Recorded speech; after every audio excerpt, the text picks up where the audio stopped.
With AI, our teams are spread around the world and major shifts are occurring in the workplace. Our guest today says humanity first leadership is the last real differentiator. Hello, my name is Chester Elton, and with me is my dear friend and co-author, Adrian Gostick. Well, thanks, Chess, and you know we agree with that. So in this technological age, how can leaders re-engage their most important asset, their people? That's our topic for today.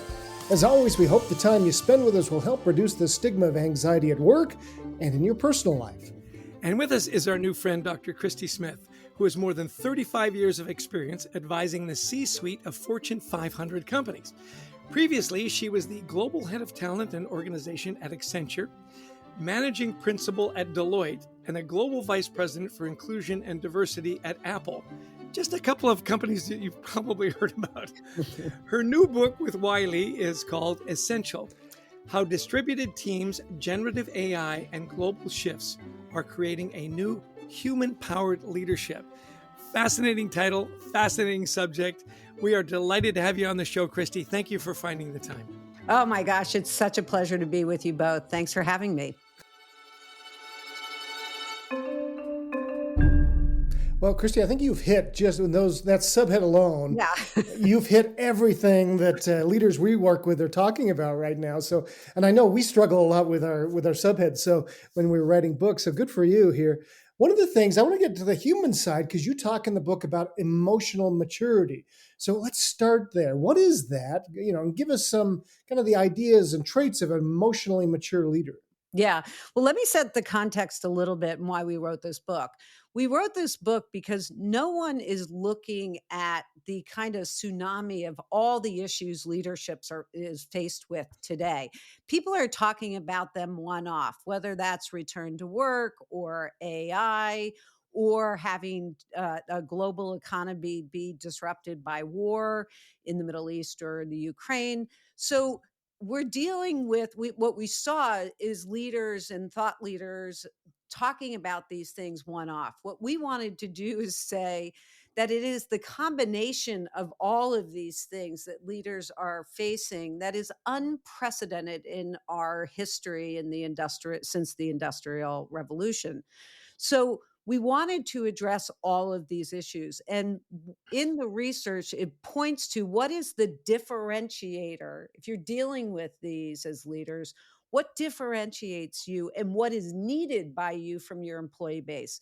And it's no longer enough to be emotionally intelligent. Emotional intelligence is great. It's been a great framework. It's been a great basis for how we understand ourselves as leaders and an internal look at ourselves. Well, it's not about us anymore as a result of what's happening in the world. We need to shift from emotional intelligence, which is inward focused, to emotional maturity, which is suspension of self-interest and looking at the humanity within your organization and how you engage and provide the opportunity for individuals to be much more than they ever imagined to be, and give them the tools and the assets and the education to be productive, to be connected to purpose, to be connected to their work, and upskill and reskill them. Wow. I'm going to replay that recording. That was a lot right there. And I couldn't agree with you more. Emotional intelligence, great start. Yeah. Great foundation. This idea of emotional maturity. So let's go a little deeper on that. Okay. So why does it matter to develop that? You've explained a little bit about it, but listeners, I'm sure are thinking they could recall very few leaders that would be really exceptional and seen as great leaders that they would also say were emotionally mature, right? Yeah.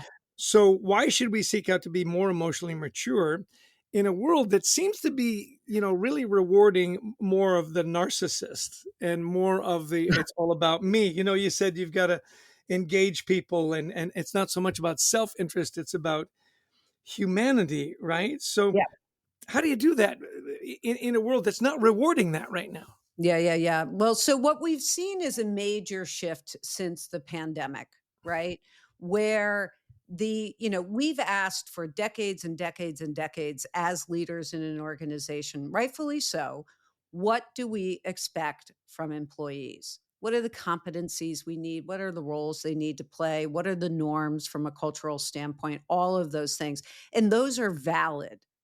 But what has shifted in the last 5 to 6 years is employees are fundamentally turning that question on its head and saying, oh no, what do I require of you as a leader and as an organization? And in our research in the book, we found 4 areas that are most prominent in terms of what employees say that they require from their organizations and leaders. Purpose. Your insides have to match your outsides. Leaders and companies are being exposed right, left, and center, especially today with the DEI issues that are coming, from our public sector, from this administration, is that employees are saying, no, you've got to live up to the values and demonstrate values and purpose. And oh, by the way, you also have to help me understand how my work ties to the purpose of the organization. Right. Secondly, is agency.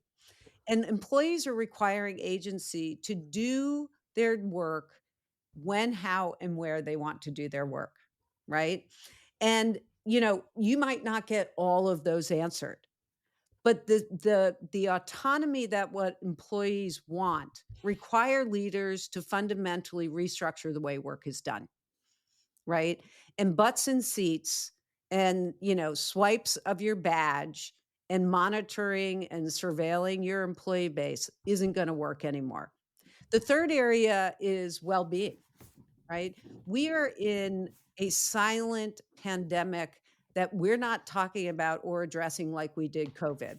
And that is the mental health issues facing, everyone. And this is what your podcast is about.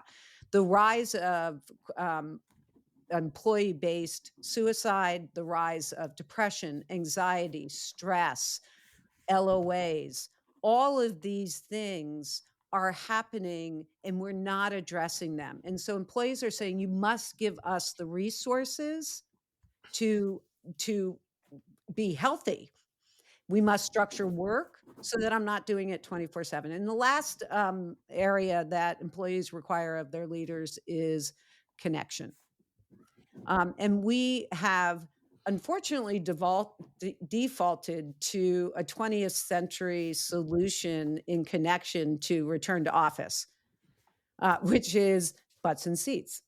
We can only create connection through seeing you and you being at work, rather than how do we develop connection, A, on a personal basis, and B, in the way we structure the work to be done. So all of that points to a need that leaders and the emotionally mature leader has a couple of things that they can do to address this. One is that mindset shift of, suspension of self-interest.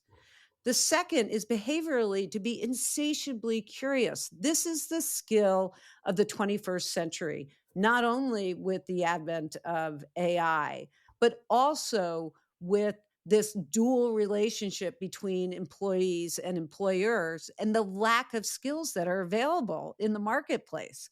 We're at a huge deficit, millions and millions of deficit in skills scarcity. So being insatiably curious about your employees, what are their headwinds? What are their tailwinds? What do they need to learn? How do we connect their work to purpose? All of these things. Third is a focus on creating cultures of real excellence. What does that mean? How do you take every quote unquote athlete on your team and have them play to their strength and architect work differently? And then certainly, how do you meet these human requirements that I just talked about? And this is the flywheel that we developed around emotional maturity. Yeah. So I want to push back with you a little bit because I've been doing a lot of thinking and being curious about this idea of connection. Yep. And these numbers aren't going to be right, but I remember in the 50s. I'm end of the baby boomers, and you read about the 50s and 60s where communities were so connected, right? There were Mhm. softball leagues and bowling leagues, and everybody went to church, and everybody was in like the Elks or the Masons or the Knights of Columbus, whatever. Yep. There was this sense of community because you breathed the same air, right? Mhm. Now, fast forward to 2025, the population of the United States, let's just take that as the sample, is almost triple. And yet loneliness is one of the biggest issues. You say, wait a minute, there's way more people than there were, but why are we so much lonely? And you've got the one side that says, okay, because we're so connected to our phones and digitally and we're siloed and we're working at home, we don't have that community and those connections. Now you're pushing back on that and saying it doesn't matter whether you're in the office or not. You can have meaningful connections. There's such a conflict there for me because we do a lot of stuff virtually. I mean, we're doing this virtually. Mhm. And yet when I'm in a room and I'm brainstorming with people, it's so much better. And I feel so many more connections and these communities that we create. So help me with this one because I guess I'm old school. I think that from time to time you need to breathe the same air. Am I wrong? No, I don't think you're wrong. But let's be clear on how that happens, right? 1 in 5 employees in office state they feel lonely, right? In the office. Okay. So we're not restructuring work around the value of connection. And does connection only happen in a 5-day work week?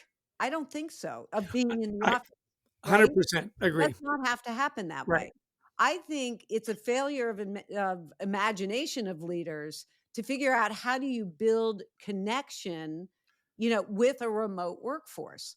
So, when I was at Deloitte, we had these wonderful things called zip code dinners, right? Oh, fun. Where the employees in the company provided a stipend where employees who lived in the same, zip code or, around the same zip code partners were taking those employees out to dinner or having them at their house and building connection in that way. Not hard to do, right? So I think that there are other ways to build connection. I mean, your point about, community is Robert Putnam, the Harvard sociologist, talks about successful societies need two things: bridging capital and bonding capital. Bonding capital is what is the purpose of this company that I'm a part of? What is the bonding that I'm creating within my team, which the leadership is responsible for? What are the connections I'm creating, and how do I create those virtually and not? Right? The bridging capital is, well, how do we bridge across difference?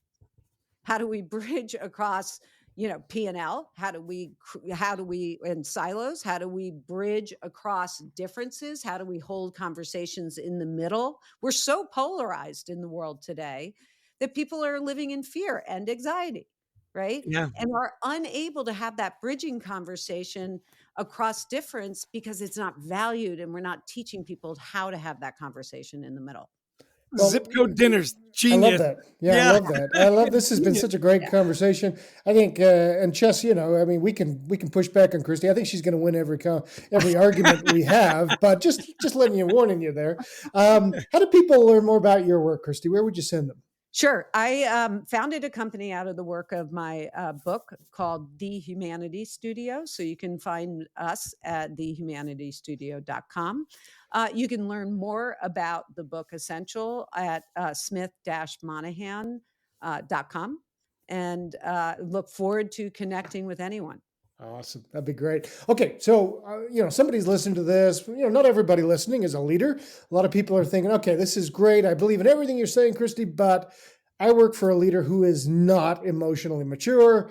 So what do I do here? How can I be the change I want to be when I'm dealing with someone who is lacking everything you're talking about? Yeah, I think taking ownership for your own behavior. I mean, I don't think we invest way too much, you know, space in our heads about the behavior of other and what they're lacking. What we can control, which is really out of our control. Now, I've had bosses who are just toxic and horrible. I mean, there's no question about it. It's really hard to insulate yourself. So you've got to think about what is your own resilience plan, right? But then secondly, you have to live the principles of an emotionally mature leader to demonstrate that to your team and to your colleagues. Because that you are not, just because you don't have the title doesn't mean you can't affect culture. Everyone in the organization, at no matter what level, can affect culture in a positive way or a negative way, can be an emotionally mature leader or not. So I think controlling our destiny, if you will, with how we build the personal capabilities of resilience and also live the values of the leader you want to see. Excellent. Hey, you talk about actionable steps, right, that leaders can take. And you've talked a little bit. Give me three really quick. What are three actionable steps that leaders can take to become more emotionally mature? One is assessment. Okay. You've got to be able to have an assessment, that we developed one, of course, on emotional maturity, right? You need to understand where you are. Then you need to understand where your team thinks you are, secondly. So data is really, really critically important here. And based on number one and number two is you have to develop a personal plan of changed behavior. AI can help in this, as well as coaching can help in this, as well as team building can help in these things. Awesome. Excellent. That's awesome. Okay, last thing then, Christie, was what do you do? I mean, you've been a leader at some of the biggest organizations in the world, a senior leader, a lot of pressure, a lot on you. What are your tactics of self-care that help you get through the day and thrive? Yeah, it's a couple of things. I am, despite being in the business world for as long as I have been, I still think I'm just a jock. I love athletics, whether it's participating in, running, weightlifting, biking, whatever it is. I golf, a lot of golf. I take the time to do those things, and I never have my, phone with me or anything like that. The second is my family. My family. I'm the youngest of eight. I have two children and a spouse. We have a lot of fun together, and we don't take ourselves all that seriously, but it's super fun. So I spend as much time I can with my family. And then lastly, I'm a big advocate for anyone dealing with anxiety to get a pet. I have two dogs that I swear to God, keep my blood pressure very low. So those are the things that I do. Pretty Yeah. simple. Adrian's big on the Oh pets my and the gosh. I don't know dogs. if I spin this around. I got two dogs sitting here Yeah. and a cat Nothing wanting to better. go out right now. Yeah. So, Yeah, yeah. nothing better. Nothing better. Yeah. Yeah. And especially when you walk through the door, whether you just Yeah. went to run an errand or you've been gone for a week, they go crazy. It's like, why can't everybody respond to me this way? Dang it. Yeah. I know, I know. Hey, listen, our guest, the amazing Christie Smith. That's your new title, by the way. Thank you. The amazing I Christie Smith. appreciate that. Look for her book, Essential: How Distributed Teams, Generative AI, and Global Shifts Are Creating a New Human-Powered Leadership. Go to her website. Give us that website again, thehumanitystudio.com. That's correct. Excellent. Hey, as we wrap up, what would be one or two things you'd want listeners to this podcast to take away? Number one is really think about what's required of you as a leader. What got you here is not going to sustain you moving forward. Number one. Number two is you please, please, please take a step back, put your devices down, turn your watch off, whatever it is, and engage in a conversation with your colleagues that is uninterrupted and that is more about what they do and more of who they are. Learn that. their stories. Love that. That's a great way to end. Well, Yeah. Christy, this has been just a delight. We've learned a lot, and I hope everybody picks up your new book. It's called Essential from Christie Smith. It's available wherever fine books are sold. And so we want to thank you for coming on the podcast today, and we wish you the best of luck with the book and with all your work. Great. Thank you so much, guys. I appreciate it and hope our paths cross. Well, Chess, we learn so much from wonderful guests like Christie Smith here. I like what she's saying. This book addresses the tsunami of leadership issues. And, this is what we face with the leaders that we go speak to or we coach with is that, look, I'm trying to deal with AI. My CEO wants everybody to return to work because we've paid $100 million for this new office space, the war, rising prices, et cetera. There's a lot that leaders are facing. How do you address that all? So I think she's given us some really effective strategies here. Yeah. Well, I love that, human-powered leadership. Yeah. Right. I mean, it says it all, right? And this isn't a nice to have. The title is It's Essential. That, emotional intelligence, good start. Now you've got to get to emotional maturity. It's kind of like what we would talk about psychological safety in Anxiety at Work, our book. You've got to raise that to emotional safety. Yeah. And how do you create that? I loved when she said the best leaders are curious. Be curious and be curious. Wasn't it like insatiably curious? Let me see. Yeah. I wrote it down. Well, I'll find it again. But yeah. And be curious, like we always say as leaders, be curious about work and your market. Yeah. She says, no, be curious about your employees. Yeah. Be curious about your team. You said, know their stories. Yeah. And make that connection, which I think is just really wonderful. Oh, it is. Oh, yeah. Insatiably curious. Yeah. But I like that. I like where you're going with that. Is that's something we need to reinforce. Is that's what human-based leaders in this AI-driven world, return to work, war, et cetera, care about people. And the fourth thing she says is like, first, give them a purpose. Give them some agency in how they work and what they're working on to some degree. You can't let people run wild, but you can give them a little bit more of what they want to do. Care about their well-being, which is, of course, the whole idea of our podcast. And then finally, create connection, which I know you're very big on. Are we creating a connection for people? And she said, "Look, it's not a lack of intelligence that people have. It's a lack of creativity. Because I am a big fan of saying, look, every now and again we got to get together, however often that is. There's something about humans being in the same space." She goes, "Absolutely, zip code dinners." I thought that was genius, right? How easy to do. Yeah, give a little stipend. Doesn't have to be a fancy restaurant. Could be a drive-through. No, I'm kidding. But you want to take everybody to Arby's. Sure. Yeah. They've got the meat. Anyway, but this idea of be creative in how you do it, because people are looking. When she said 1 out of 5 people at work are still lonely, that's a lack of creativity. I find this with my sons, right, in their workplace, is so you have to be in the work 3 days a week, let's say. But if your 3 days don't match up with your team's 3 days, you're still all by yourself. He would say to me, "Look, Dad, I'm in the office. I'm the only guy there." He says, "It's great that they've got snacks and everything. I just pile it into my backpack at the end of the day because there's nobody there, free snacks." That idea of being creative, like, are we all going to be in the office on a Wednesday? Are we going to do a zip code dinner?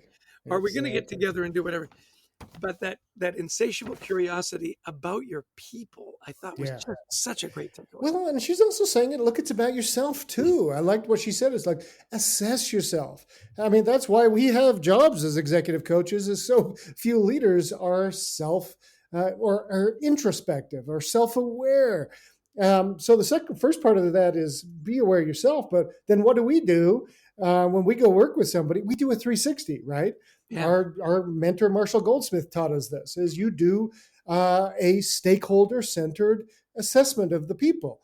You listen to what people, and that's always a hard thing for them to listen to because they think they're great and they're wonderful and they walk on water, and there's things for them to improve. And finally, she said, put together a personal plan of change of your behavior, because it's only through that. And as again, Marshall tells us, actions change much faster than perception.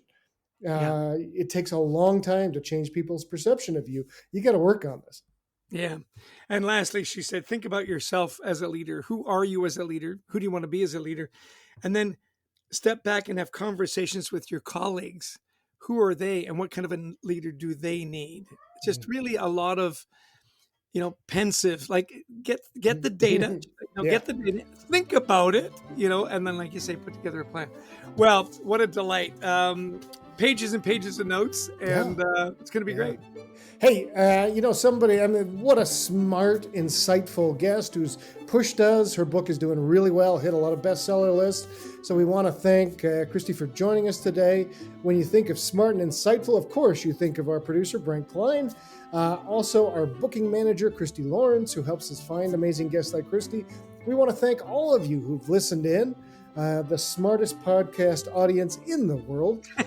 If you like the podcast, share it, download it, tell your friends. Visit thecultureworks.com also for some free resources, including more information about our best-selling book, Anxiety at Work. Absolutely. And we love speaking to audiences, whether it's in person or virtual. We speak all around the world. We speak on topics like culture, teamwork, resilience. Give us a call. We'd love to talk to you at your event. We love being busy and on the road and preaching and teaching the power of mental health and gratitude and so on.